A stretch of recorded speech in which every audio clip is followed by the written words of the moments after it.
السلام علیکم ورحمۃ اللہ وبرکاتہ۔ معزز و محترم سامعین کرام اور میرے عزیز بھائیوں اور میری بہنوں، میں نے کل آپ کے سامنے یہ پیش کیا تھا کہ آج کل جو ہماری اسلامی بہنیں اور ہماری بیٹیاں مرتد ہو رہی، ایمان سے پھر رہی ہیں اور مرتد ہو رہی ہیں، اس کی وجہ کہیں نہ کہیں ہماری کمی ہوتی ہے کہ ہم نے ان کی تربیت کرنے میں کمزوری کی۔ ہم نے اپنی بیٹیوں کی، اپنی اولاد کی، اپنے بچوں کی دین کے مطابق تربیت نہیں کی ہوتی، جس وجہ سے جو ہے ان کا ایمان کمزور رہتا ہے اور وہ دوسرے کے بہکانے میں، دوسرے کے بھٹکانے میں آ جاتی ہے۔ آج میں آپ کے سامنے اولاد کی تربیت کتنی ضروری ہے اور کتنی اہم ہے اولاد کی تربیت، اور اولاد کی تربیت دین کے مطابق کرنا کتنا ضروری ہے، اس کو میں آپ کے سامنے پیش کروں گا۔ رب کائنات نے قرآن مجید میں ارشاد فرمایا، اعوذ باللہ من الشیطان الرجیم، بسم اللہ الرحمن الرحیم،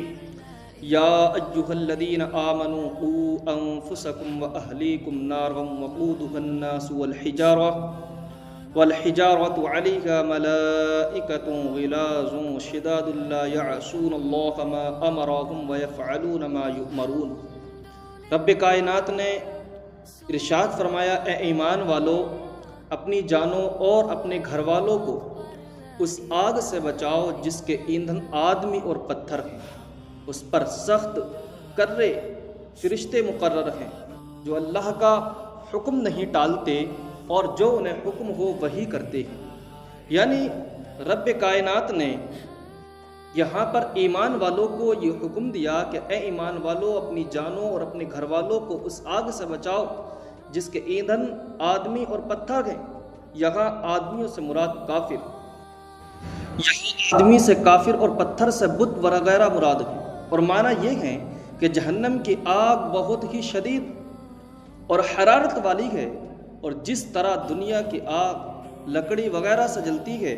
جہنم کی آگ اس طرح نہیں جلتی بلکہ ان چیزوں سے جلتی ہے جن کا ذکر قرآن مقدس میں کیا گیا، یعنی آدمی اور پتھروں سے۔ مزید فرمایا کہ جہنم پر ایسے فرشتے مقرر ہیں اور ایسے فرشتوں کو مقرر کیا گیا ہے کہ جو جہنمیوں پر سختی کرنے والے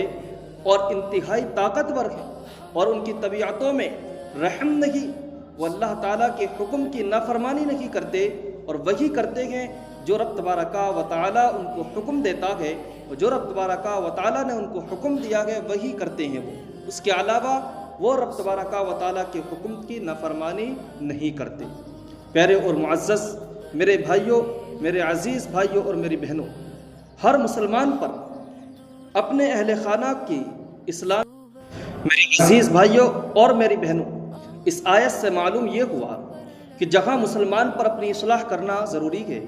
جگہ مسلمان پر اپنے آپ کو گناہوں سے بچانا ضروری ہے، جگہ مسلمان پر اپنے آپ کو شریعت کے مطابق زندگی گزارنا ضروری ہے، وہیں اپنے اہل خانہ کی اسلامی تعلیم و تربیت کرنا بھی اس پر لازم ہے۔ لہٰذا ہر مسلمان کو یہ چاہیے کہ وہ اپنی بیوی اور اپنے بچوں اور جو بھی گھر میں افراد ہیں اور اس کے تحت آتے ہیں تو ان سب کو اسلامی احکامات کی تعلیم دے، یا اگر خود ان کو اسلامی احکامات کی تعلیم نہیں دے سکتا، اسلامی تربیت نہیں کر سکتا، تو پھر دوسروں سے تربیت کرائے یا پھر ان کو اسلامی احکامات کی تعلیم دلوائے۔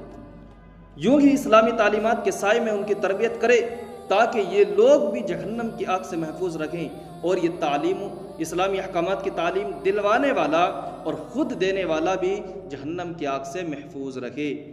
میرے عزیز بھائیوں اور بہنوں، آئیے میں آپ کے سامنے ترغیب کے لیے، اہل خانہ کی اسلامی تربیت کے لیے چند احادیث مبارکہ کو آپ کے سامنے پیش کرتا ہوں کہ حدیث مبارکہ میں کس چیز کا حکم دیا گیا ہے اور کس انداز میں تربیت کے لیے کہا گیا ہے۔ حضرت عبداللہ بن عمر رضی اللہ تعالیٰ عنہما سے روایت ہے کہ نبی کریم علیہ الصلاۃ والسلام نے ارشاد فرمایا، تم میں سے ہر شخص نگہبان ہے اور ہر ایک سے اس کے ماتحتوں کے بارے میں سوال کیا جائے گا۔ چنانچہ حاکم نگہبان ہے، اس سے اس کی رعایا کے بارے میں پوچھا جائے گا۔ آدمی اپنے اہل خانہ پر نگہبان ہے، اس سے اس کے اہل خانہ کے بارے میں سوال کیا جائے گا۔ عورت اپنے شوہر کے گھر میں نگہبان ہے، اس سے اس کے بارے میں پوچھا جائے گا۔ خادم اپنے مالک کے مال میں نگہبان ہے، اس سے اس کے بارے میں سوال ہوگا۔ آدمی اپنے والد کے مال میں نگہبان ہے، اس سے اس کے بارے میں سوال ہوگا اور اس سے اس کے بارے میں پوچھا جائے گا۔ الغرض تم میں سے ہر ایک شخص نگہبان ہے، اس سے اس کے ماتحتوں کے بارے میں سوال ہوگا۔ یہ بخاری شریف کی حدیث مبارکہ ہے۔ میرے عزیز بھائیوں اور بہنوں، اس حدیث مبارکہ سے یہ ہم کو ترغیب اور یہ ہم کو سبق ملتا ہے کہ ہم جو کہ نگہبان ہیں، ہم کسی نہ کسی کے نگہبان ہیں۔ ہمارے والدین جو کہ نگہبان ہیں اور ہم اپنے والدین کے مال کے نگہبان ہیں، اسی طرح بیوی اپنے شوہر کے مال کی نگہبان ہیں، اور اسی طرح جو ہے بیوی جو ہے اپنے شوہر کے گھر کی نگہبان ہے، اس سے اس کے بارے میں پوچھا جائے گا۔ پتہ یہ چلا کہ ہم سے ہماری اولاد کے بارے میں پوچھا جائے گا، اولاد سے باپ کے مال کے بارے میں پوچھا جائے گا۔ کیوں؟ اس لیے کہ آدمی اپنے والد کے مال میں نگہبان ہے، اس سے اس کے بارے میں سوال ہوگا۔ الغرض اس سے یہ پتہ چلا حدیث مبارکہ سے کہ تم میں سے ہر ایک شخص نگہبان ہے اور اس سے اس کے ماتحتوں کے بارے میں سوال ہوگا۔ میرے عزیز بھائیوں، اس سے چاہیے کہ ہم جو ہے اپنی اولاد کو بہترین تربیت دیں، اپنی اولاد کی بہترین تربیت کریں، ان کو اسلامی تعلیم سکھائیں یا پھر دوسروں سے سکھوائیں،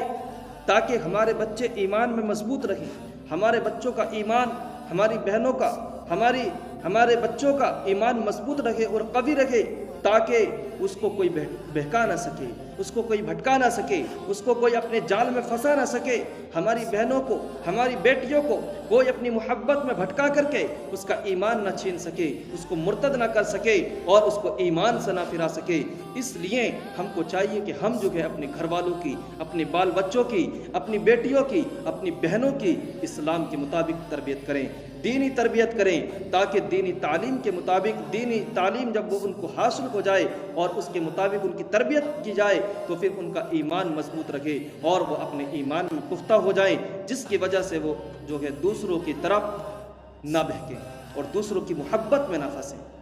ایک اور حدیث مبارکہ ہے، حضرت عبداللہ بن عمر رضی اللہ تعالیٰ عنہ سے روایت ہے، نبی کریم علیہ الصلوۃ نے ارشاد فرمایا، اپنی اولاد کو 7 سال کی عمر میں نماز پڑھنے کا حکم دو اور جب وہ 10 سال کے ہو جائیں تو انہیں مار کر نماز پڑھاؤ۔ یعنی اس حدیث مبارکہ میں کیا فرمایا گیا کہ اپنی اولاد کو 7 سال کی عمر میں نماز پڑھنے کا حکم دو اور جب وہ 10 سال کے ہو جائیں تو انہیں مار کر نماز پڑھاؤ اور ان کے بستر الگ کر دو۔ حدیث ابو داؤد شریف کی حدیث مبارکہ ہے۔ اس سے یہ ہم کو سبق ملتا ہے کہ ہم جو ہے اپنے بچوں کو نمازوں کا پابند بنائیں، 7 سال کی عمر سے ان کو نماز کی پابندی کرائیں، ان کو عادی بنائیں، تاکہ بالغ ہونے تک وہ نماز کے پکا اور پختہ انداز میں وہ نماز کے پابند بن جائیں، نماز کے عادی بن جائیں، جس کی وجہ سے پھر جو کہ بلوغت کے بعد وہ نمازوں کی پابندی کرتے رہیں، نمازوں کو قضا نہ کریں، نمازوں کو ان کے اوقات میں ادا کرتے رہیں۔ اس لیے یہ ترغیب کے لیے نبی کریم علیہ الصلوۃ نے ارشاد فرمایا۔ آئیے ایک حدیث مبارکہ کو اور سنتے ہیں۔ یہ حدیث مبارکہ جو کہ ابو داؤد شریف کی ہے، حضرت ابو ہریرہ رضی اللہ تعالیٰ اس کے راوی ہیں۔ حضرت ابو ہریرہ رضی اللہ تعالیٰ روایت کرتے ہیں کہ رسول کریم علیہ الصلوۃ نے ارشاد فرمایا،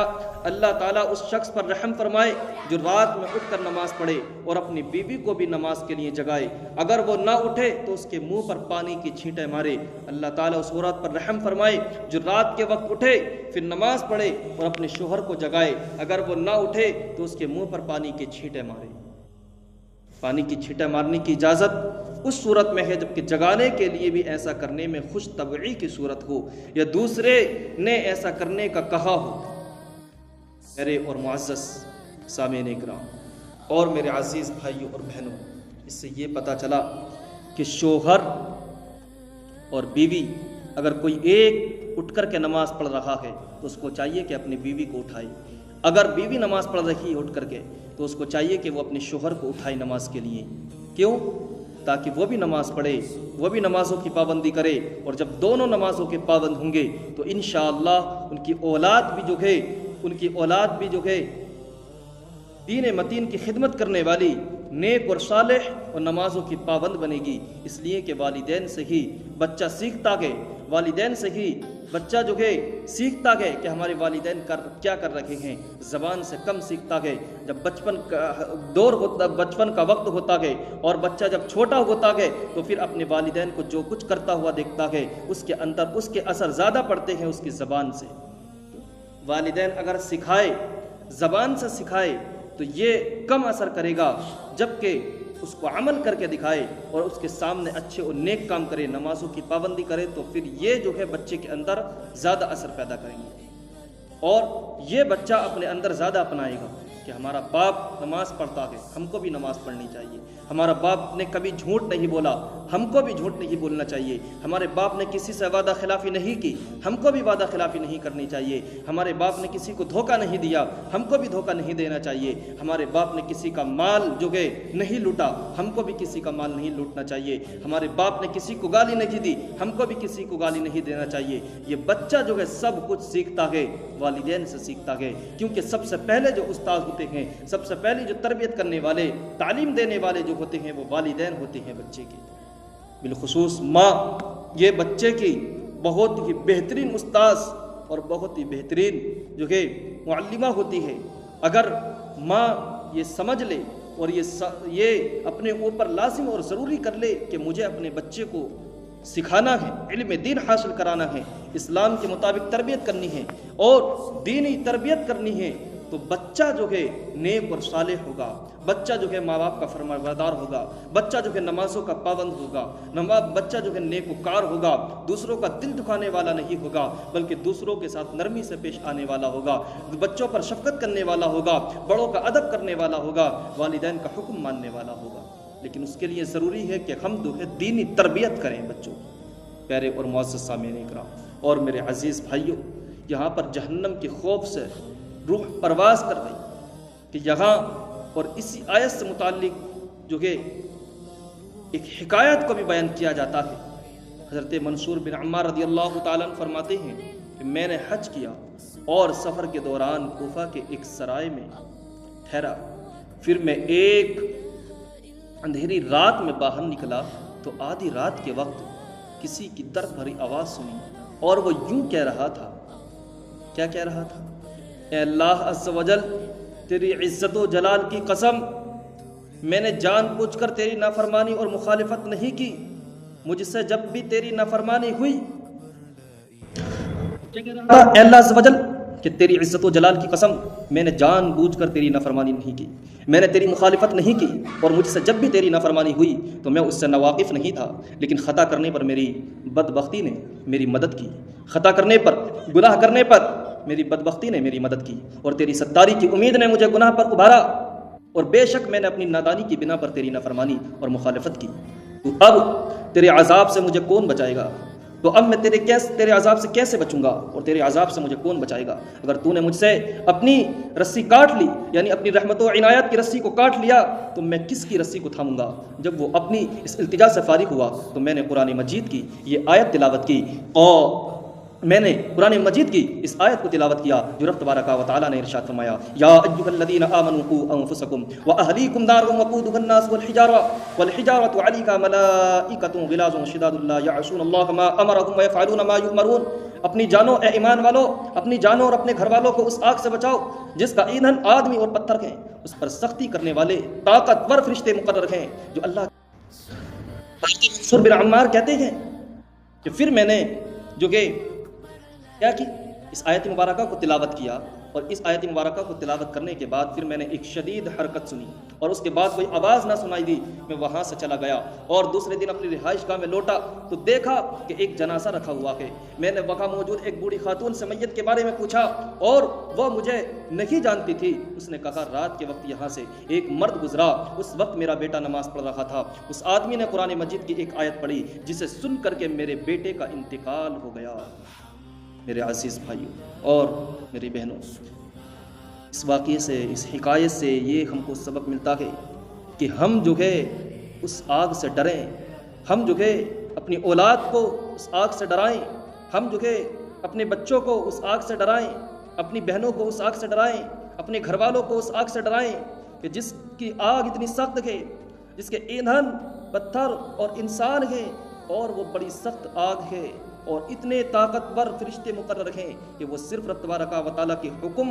پر عمل کرتے ہیں، جو رب تبارک و تعالیٰ ان کو حکم دیتا کہ وہی کرتے ہیں، وہ رب تبارک و تعالیٰ کے حکم کی نافرمانی نہیں کرتے۔ میرے عزیز بھائیوں، ہم کو خود بھی گناہوں سے بچنا ہے، ہم کو خود بھی اس آگ سے بچنا ہے، دوسروں کو بھی بچانا ہے، اپنے گھر والوں کو بھی بچانا ہے، اپنی بہنوں کو بھی بچانا ہے، اپنی بیٹیوں کو بھی بچانا ہے، اپنی اولاد کو بھی اس آگ سے بچانا ہے، اور ہر ایک کو ہم جو ہے اپنے گھر والوں میں سے ہر ایک کو اس آگ سے بچانا ہے، کیونکہ رب تبارک و تعالیٰ نے اس کا حکم دیا ہے۔ میرے عزیز بھائیوں، اگر ہم نے اس آیت مبارکہ کی تلاوت کر کے اس آیت مبارکہ پر عمل کر لیا تو اللہ تبارک و تعالیٰ کے فضل و کرم سے ہم بھی اس آگ سے بچ جائیں گے، ہمارے گھر والے بھی اس آگ سے بچ جائیں گے، ہماری اولاد بھی اس آگ سے بچ جائے گی، ہمارے بھائی بہن بھی اس آگ سے بچ جائیں گے۔ رب تبارک و تعالیٰ کا فضل و کرم ہوا تو اس آگ سے بچ کر کے رب تبارک و تعالیٰ کے فضل و کرم سے ہم جنت میں داخل ہو جائیں گے۔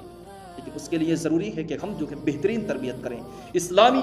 ماحول اپنے گھر میں اپنا چلائیں، اسلامی زندگی کے مطابق اپنے گھر والوں کی تربیت کریں، اور دین کے مطابق اپنے گھر والوں کی تربیت کریں، اسلام کی روشنی میں اپنے گھر والوں کی اصلاح کریں، اسلامی احکامات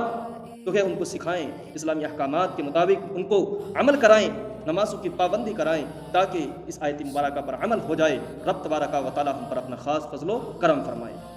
اللہ تبارک و تعالیٰ ہم سب کو عمل کی توفیق عطا